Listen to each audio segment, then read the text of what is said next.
ওয়ালাইকুম ওয়া বারাকাতুহু। সম্মানিত সুধী, আশা করি আলহামদুলিল্লাহ ভালো আছেন। আমিও আমি আশা করি আলহামদুলিল্লাহ সবাই শুকরিয়া ভালো আছেন। আমি কিছু সময়ের জন্য কিছুক্ষণের জন্য আপনাদের সঙ্গে থাকব। যে বিষয়টা নিয়ে থাকবো কৃতজ্ঞতা প্রশংসা, এই সম্পর্কে। কৃতজ্ঞতা ও প্রশংসা শুধুমাত্র কেবলমাত্র আল্লাহ তাআলার জন্য।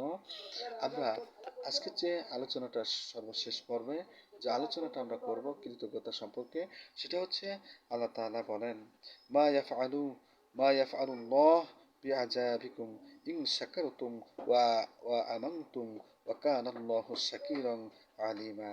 সূরা নিসা আয়াত নাম্বার 147। আল্লাহ তাআলা বলেন, তোমাদেরকে শাস্তি দিয়ে আল্লাহ কি করবেন যদি তোমরা কৃতজ্ঞতা প্রকাশ করো এবং ইমানের উপর প্রতিষ্ঠিত থাকো।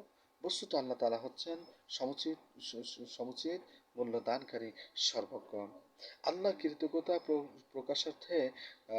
প্রকাশের অর্থ হচ্ছে বান্দা তার যাবতীয় নিয়ামত ও অনুগ্রহের ব্যাপারে আর কাউকে অংশীদার মনে করবে না। ভালোবাসা, আন্তরিকতা, সন্তুষ্টি, শ্রদ্ধা, ভক্তি, অনুগত্য ইত্যাদি শুধুমাত্র আল্লাহ তাআলার জন্যই হবে। এটি মূলত ঈমানের মর্মকথা।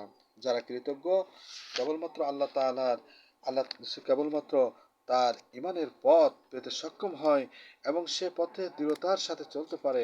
এজন্য এ আয়াতে ঈমানের পূর্বে কৃতজ্ঞতার কথা উল্লেখ করা হয়েছে। শুধু তাই নয়, আল কোরআনুল কারিমের বিন্যাসের পদ্ধতির দিকে লক্ষ্য করলেও দেখা যায় সেখানে এই নীতি অবলম্বন করা হয়েছে। কোরআনের সর্বপ্রথম সূরা ফাতিহা অর্থাৎ কৃতজ্ঞতা ও প্রশংসার কথা বলা হয়েছে।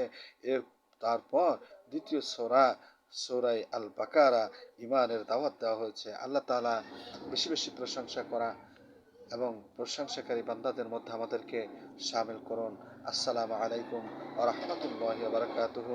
সম্মানিত সুধী, আপনিও জানেন, অন্যকে জানার সুযোগ করে দেন, বেশি বেশি করে শেয়ার করেন।